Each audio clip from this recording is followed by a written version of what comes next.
नमस्कार, अफ ट्र्याकमा स्वागत छ। म चिरञ्जीवी शाह। फरक कोण, फरक दृष्टि, गम्भीर विषय, रोचक प्रस्तुति, जनताको आशा, जनताकै भाषा, विकृति, विसङ्गति र बेथितिमाथि कडा प्रहार। सुरु गरौँ आजका खास विषय। कांग्रेसमा झगडा आन्दोलन गर्न उक्साउँदै पूर्णबहादुर खड्का। रविको मुद्दा फिर्ता, सहकारी पीडितमाथि ठट्टा।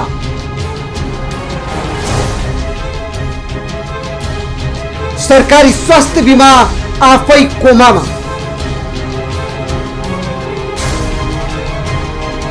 कांग्रेसको महाजात्रा अहिले रामशाह पथमा चलिरहेको छ। को असली, को नक्कली? जेनजी आन्दोलन पछि चुपचाप लुकेका नेताहरू अहिले चाहिँ निकै तामझाम गरिरहेका छन्। आन्दोलनकारीले घाइते बनाएका देउबा र यही समयमै मौकाको चौका हानेका गगनबीच महायुद्ध भइरहेको छ। चार तारे झण्डा र रुख कसको? सबै निर्वाचन आयोगको शरणमा छन्। के गगनहरूले खुइलिएको चार तारे झण्डालाई धोइ पखाली गरेर टल्काउलान् अनि बुढो भइसकेको रुखलाई नयाँ पालुवा देलान्? कि पाकाकै हातमा पुरानै झण्डा र बुढो रुख पर्ला?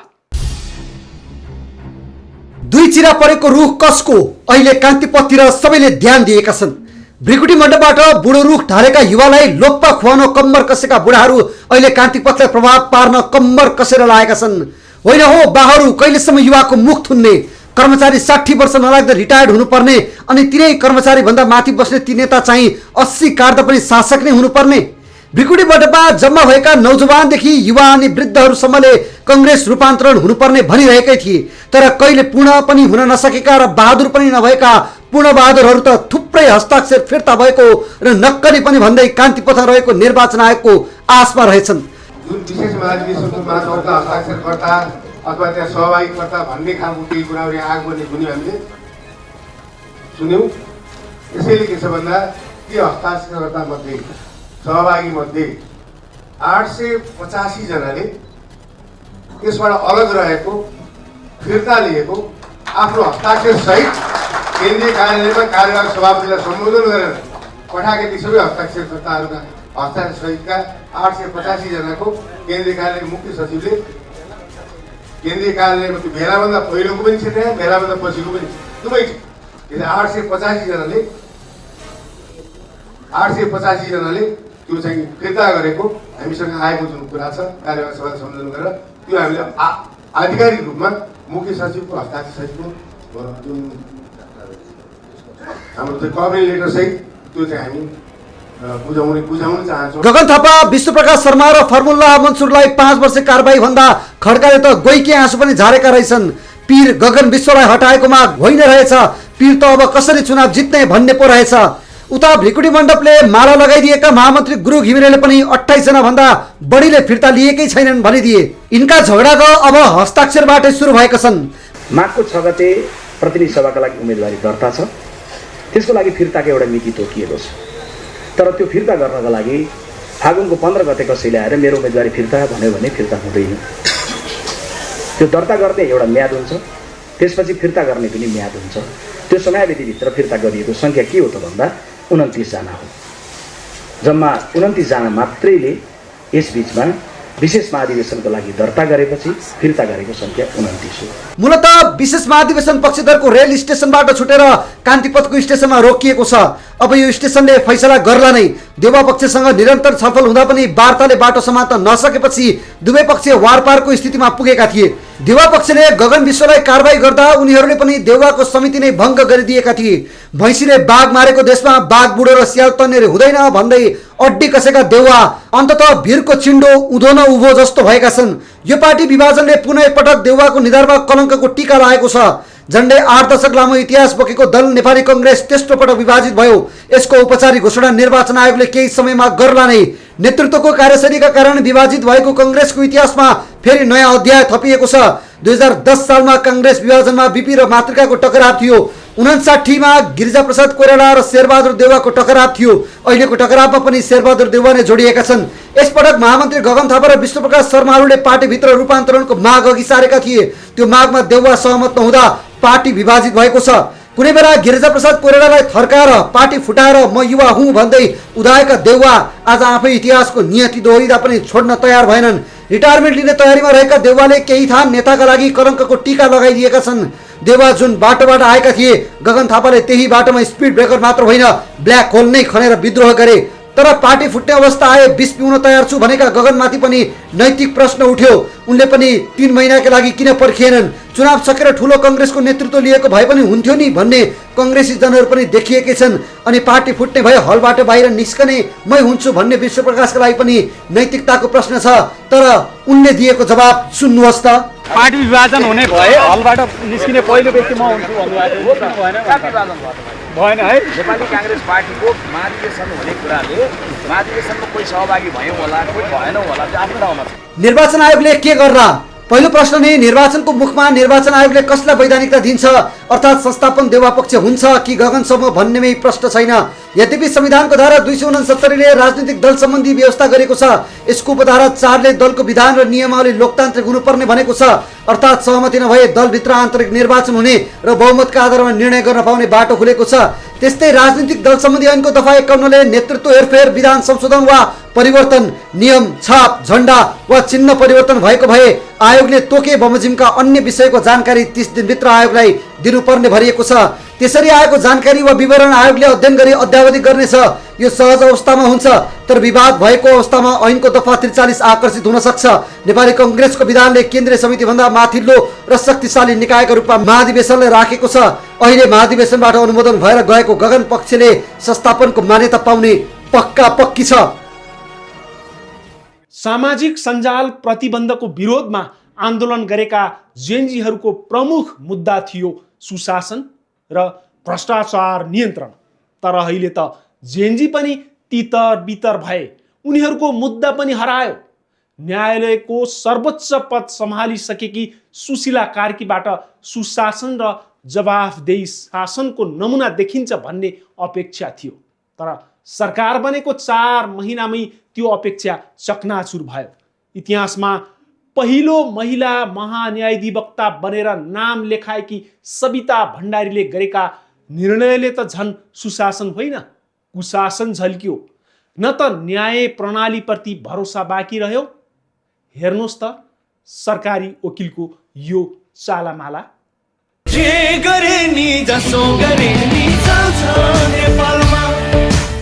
ठ्याक्कै यो गीत जस्तै नेपालमा जसले जे गरे पनि चल्छ।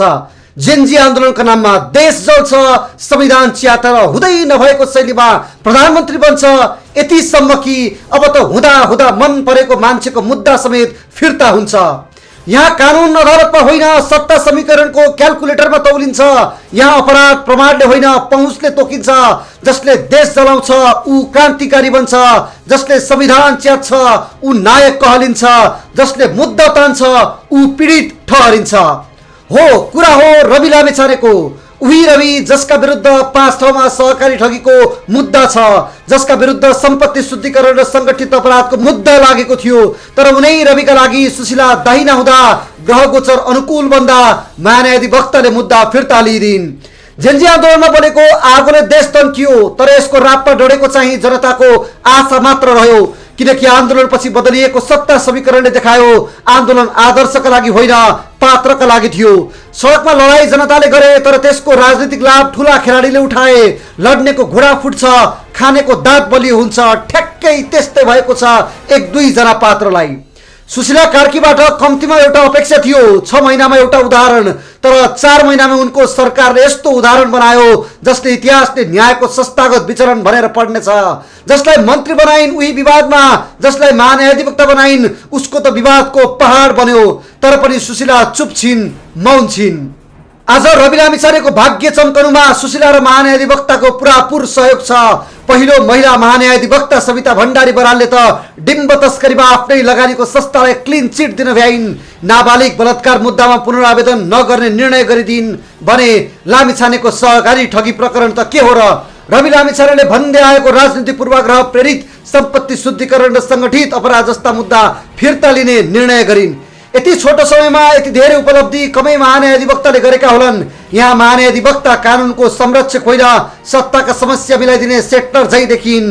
भगवान दाहिने हुँदा भगवानलाई चाहिँदा भगवानले सहयोग नगरे कसले गर्छ? चुनाव हुँदैन कि भन्ने अन्यलका बीच रासपा समर्थक र कार्यकर्ताका लागि भगवान रवि लामिछाने जेलबाट निस्केपछि देशमा एकाएक चुनावी माहौल बन्यो। त्यही माहौलले हौसिएकी सुशीलाले जसलाई महान्यायाधिवक्ता बनाइन् उसैलाई मुद्दा फिर्ता लिन पनि लगाइन्। गत बुधबार मुलुकी फौजदारी कार्यविधि संहिताको 2074 को दफा 36 अनुसार अभियोग पत्र संशोधन गर्न रविले माग गरे। दफा 36 मा भनिएको छ, अदालतमा एकपटक दायर भइसकेको मुद्दामा थप प्रमाण फेला परी पहिले लिएको माग दाबी संशोधन गर्नुपर्ने देखिएमा महान्यायाधिवक्ताको स्वीकृति लिई सम्बन्धित सरकारी वकिलको अभियोग पत्रमा गर्न सुरु तहको सम्बन्धित अदालतमा कारण खोलाई आवेदन दिन सक्नेछ भनिएको छ। त्यस्तै दफा 36 को 2 मा उपदफा 1 बमोजिम निवेदन पर्न आएमा र त्यसको बेहोरा मनासिब देखिए निवेदन बमोजिम अभियोग पत्रमा माग दाबी संशोधन गर्ने आदेश सम्बन्धित अदालतले दिन सक्नेछ। यद्यपि नेपालको न्यायिक इतिहासमा सरकारी वकिलले बढी सजाय लगाएका कारण अभियोग पत्र संशोधन गरेको रेकर्ड छैन। कसुर घटाउन नभई कम सजाय माग दाबी गरिएको अवस्थामा थप्नका लागि प्रयोग हुँदै आएको दफा हो यो। गलत अभियोजन गरेको छ भने अदालतले नै प्रमाण पुगेन भनेर सफाई दिने भएकाले अभियोग पत्र सच्याइएको पाइँदैन। थप शक्तिशाली भएर राजनीतिमा कमब्याक गरेका रविलाई आगामी निर्वाचन मार्फत प्रधानमन्त्री बनाउने खेलमेलो स्वरूप घटना विकसित भएको जानकार बताउँछन्। 5वटा जिल्लामा मुद्दा विचाराधीन रहेका लामिछानेलाई चुनावमा उम्मेदवारी दिन अहिलेको निर्वाचन कानुनले रोकेको थिएन, तर सम्पत्ति शुद्धिकरणको मुद्दाका कारण उनी निर्वाचित भएमा सांसदको शपथ लिएर सार्वजनिक पदमा रहन पाउने थिएनन्। त्यसैकारण सम्पत्ति शुद्धिकरणको कसुरबाट छुटकारा दिलाएर संसदमा जाने बाटो खुलाउने खेल अन्तर्गत यो सबै भएको बुझिन्छ। मुलुकी फौजदारी कार्यविधि संहिता ऐन 2074 को दफा 116 मा मुद्दा फिर्ता सम्बन्धी व्यवस्था छ। उक्त कारणमा भएको व्यवस्था अनुसार केही जघन्य र गम्भीर प्रकृतिका बाहेक अरू मुद्दा फिर्ता लिन पाइने भनिएको छ। तर महान्यायाधिवक्ताले गरेको निर्णयले एमाले बिच्किएको छ। एमाले अध्यक्ष केपी शर्मा ओलीले त सहकारी ठगी गरेको पैसा अब महान्यायाधिवक्ताले तिर्छन् भन्न भ्याएका छन्। कसैलाई कुनै कानुन लाग्दैन, कुनै मुद्दा लाग्दैन, कसैको सम्पत्ति खाए पनि खान मजाले पाइन्छ, मुद्दा लाग्दैन। हिजो भुलचुकले मुद्दा लागेको रहेछ भने माफी बिना हुन्छ, अभियोग परिवर्तन गरिन्छ, अभियोग फेरिन्छ, अभियोगबाट बरी गरिन्छ, चुनावमा हिरो बनाएर अगाडि सारिन्छ। महान्यायाधिवक्ताको कार्यालय इतिहाससम्मका लागि कलङ्कित भएको छ, लज्जाको विषय बनेको छ। दुनियाँको पैसा हिनामिना भएको पैसा कसले तिर्छ? महान्यायाधिवक्ता कार्यालयले तिर्छ। ओली त्यतिमा रोकिँदैनन्, उनले त महान्यायाधिवक्ताका करतुत पनि ओकलिदिए। यसो बिर्स्यौँ भन्यो, डिम्मका कारोबार बिर्स्यौँ भन्यो, फेरि अर्को काण्ड, अर्को काण्ड बिर्स्यौँ भन्यो, फेरि अर्को काण्ड। अब अहिले अभियोग परिवर्तनका काण्ड, मुद्दा फिर्ताका काण्ड भनिन्छ। झुट पनि मिल्ने बोल्नु। यहाँ त महान्यायाधिवक्ताले झुट कति बोलेकी छिन्, कति एउटा झुट लुकाउन 1000 झुट बोलिन्छ भने जस्तै उनले लामिछानेको फेभरका लागि कुतर्कै कुतर्क गरेकी छन्। सविताले रवि लामिछानेमाथि लगाएका सङ्गठित अपराध र सम्पत्ति शुद्धिकरणका अभियोग फिर्ता गर्ने निर्णयलाई कानुनी तर्कले सजाउने भरमग्दुर प्रयास गरेकी छन्। सबैभन्दा पहिले आधार बनाएको छ संसदीय छानबिन समितिको प्रतिवेदन। त्यो प्रतिवेदनले रवि प्रत्यक्ष संलग्न नरहेको र गोर्खा मिडियामा पैसा आएपछि सञ्चालन खर्चमा मात्र संलग्न भएको निष्कर्ष दिएको भनिन्छ। तर यहाँ प्रश्न उठ्छ, यदि प्रत्यक्ष संलग्न नभएको मानिन्छ भने त्यसै प्रतिवेदनका आधारमा अन्य सहअभियुक्तमाथि भने किन सङ्गठित अपराध र सम्पत्ति शुद्धिकरण कायम छ? कि संसदीय प्रतिवेदन पनि व्यक्ति पछि फरक फरक अर्थ लाग्ने कागज हो? अर्को तर्क झनै रोचक छ, मिलापत्रमा बाधा। सहकारी ठगीमा मिलापत्र मिल्छ, तर सङ्गठित अपराध र सम्पत्ति शुद्धिकरणमा मिल्दैन रे। त्यसैले मिलापत्र सहज बनाउन ती दुई अभियोग हटाउनु पर्यो रे। यो तर्कले कानुनलाई उल्टै ठट्टाको विषय बनाइदिएको छ। अपराध हटाएर मिलापत्र सजिलो बनाउने हो भने भोलि बलात्कार, हत्या, मारा बेचबिखनमा पनि पीडितलाई सहज भन्दै अभियोग हटाउने तर्क आउँदैन भन्ने के ग्यारेन्टी छ? न्यायमा सहजताको नाममा गरिएको यो निर्णय वास्तवमा न्यायको ढोका बन्द गर्ने काम हो। सङ्गठित अपराध र सम्पत्ति शुद्धिकरण जस्ता गम्भीर अभियोग राज्यले अपराध नियन्त्रणका लागि राखेको हो। मिलापत्र सजिलो बनाउन हटाइने सजावटी धारा भने होइन। पीडितले पैसा छिटो पाउँछन् भन्ने नाममा अपराधको गम्भीरता नै घटाइदिने हो भने भोलि अपराधीले पनि यही नजिर देखाएर मिलापत्र गरिदेऊ भन्न थाल्नेछ। सङ्गठित अपराधमा सजाय भए बिगो राज्यको नाममा जफत हुन सक्छ रे। त्यसैले अभियोग हटाइयो रे। तर कानुनको उद्देश्य नै अपराधबाट आर्जित सम्पत्ति राज्यले जफत गरेर पुनः पीडित वा समाजको हितमा प्रयोग गर्नु हो। यदि त्यो पीडित विरोधी हो भने कानुनले किन बनाइयो, कि कानुन गलत हो कि यो निर्णय? यही सहकारी ठगी प्रकरणमा रवि मात्र होइन, जीवी राई लगायत अरू प्रतिवादीमाथि पनि सङ्गठित अपराध र सम्पत्ति शुद्धिकरणको अभियोग कायम छ। उनीहरूको हकमा मिलापत्र असम्भव, रविका हकमा सम्भव हुन्छ र? एउटै मुद्दा, एउटै प्रकृति, तर फरक फरक न्याय। यो कानुनी विवेक होइन, यो राजनीतिक छनौट हो। राज्यका निकायले नागरिकमाथि समान व्यवहार गर्नुपर्छ भन्ने सिद्धान्त कागजमै सीमित भयो। मुद्दा फिर्ता सम्बन्धी कार्यविधिले एकै मुद्दाका धेरै प्रतिवादी हुँदा एउटाको मात्र मुद्दा फिर्ता लिन नपाइने स्पष्ट व्यवस्था गरेको छ। तर जेनजी आन्दोलनपछि बनेको सरकारको छायामा त त्यो व्यवस्था पनि समायोजन गरियो। सम्पत्ति शुद्धिकरण र सङ्गठित अपराध स्वतन्त्र अभियोग होइनन् भन्ने तर्क पनि अधुरो छ। यी अभियोग अपराध गर्ने शैली र त्यसबाट आर्जित सम्पत्तिको व्यवस्थापनसँग जोडिन्छन्। रविले सङ्गठित शैली अपनाएको आरोप लगाइएको थियो, त्यसैले अभियोग जोडिएको थियो। अब त्यही अभियोग हटाइँदा अपराधको शैली नै परिवर्तन भयो त कि आरोपीको राजनीतिक हैसियतले फेरियो? यो निर्णय कानुनको व्याख्या होइन, कानुनको प्रयोग कसका लागि लचिलो र कसका लागि कठोर भन्ने प्रश्न हो। तर्कभन्दा कुतर्क बढी देखिएको यो निर्णयले न्याय प्रणालीप्रतिको विश्वास झनै कमजोर बनाएको छ। र जब न्याय कमजोर हुन्छ त्यसको मूल्य सबै नागरिकले चुकाउनु पर्छ, तर फाइदा भने सधैँ केही विशेष व्यक्तिले मात्र लिन्छन्। यो मुद्दा अब कानुनको किताबमा होइन, सत्ता र स्वार्थको काखमा पुगेको छ। अदालतमा फाइल दर्ता हुनु र न्याय हुनु एउटै कुरा होइन भन्ने कुरा यहीबाट प्रष्ट हुन्छ। जब प्रधानमन्त्री नै ढाल बनेर उभिन्छन् र महाधिवक्ता कानुनी कवच समातेर अघि सर्छिन्, तब इन्द्रको भाउ चन्द्र आए पनि केही हुनेवाला छैन। किनकि अब त भाष्य यस्तो बनिसक्यो कि जे गरे नि जसो गरे नि चल्छ नेपालमा।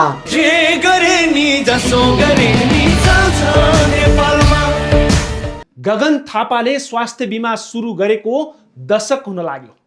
सुलभ मूल्यमा सबैको पहुँचमा उपचार भन्दै धमाधम स्वास्थ्य बिमा गरियो।